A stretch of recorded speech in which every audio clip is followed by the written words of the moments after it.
যত রাত বাড়ে শয়তানের চতুর্দিকে ঘোরাঘুরি বাড়ে, তত বেশি ওরা অ্যাক্টিভ হয়। তাহলে বলো তো, আমরা যদি শয়তান থেকে বাঁচতে চাই তাইলে রাতে কি আমাদের বেশিক্ষণ জেগে থাকা উচিত না তাড়াতাড়ি ঘুমানো? তাইলে বলো তো, যেই কাজগুলো শয়তানি কাজ এগুলো কি বেশি রাতে হবে না দিনে? তাহলে যত বেশি রাতে যেই কাজটা হচ্ছে, এই বিভিন্ন প্রোগ্রাম এগুলা কি বেশিরভাগ ওইখানে শয়তান কি বাড়বে না কমবে?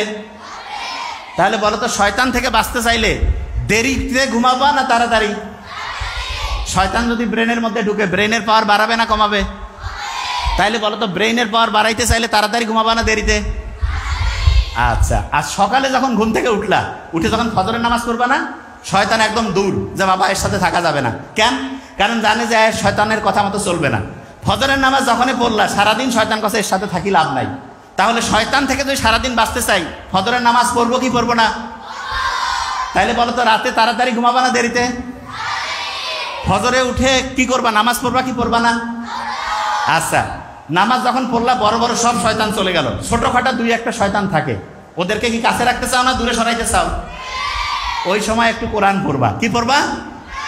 ছোট শয়তান বড় শয়তান সব পালাইলো, তখন খালি আল্লাহর ফেরেশতা, আল্লাহর রহমত, ব্রেন বাড়বে না কমবে? তাহলে রাতে তাড়াতাড়ি ঘুম, সকালে তাড়াতাড়ি উঠবো, বড়দের কথা শুনবো, বাবা মার সাথে সত্যি কথা বলবো, নামাজ পড়বো। এই নিয়মে যদি চলি, সারা বাংলাদেশ অসাধারণ, সারা দুনিয়ার একটা শ্রেষ্ঠ দেশ হবে, এবং সেই দেশটা তোমরা তৈরি করবা। Thank you so much. আসসালামু আলাইকুম।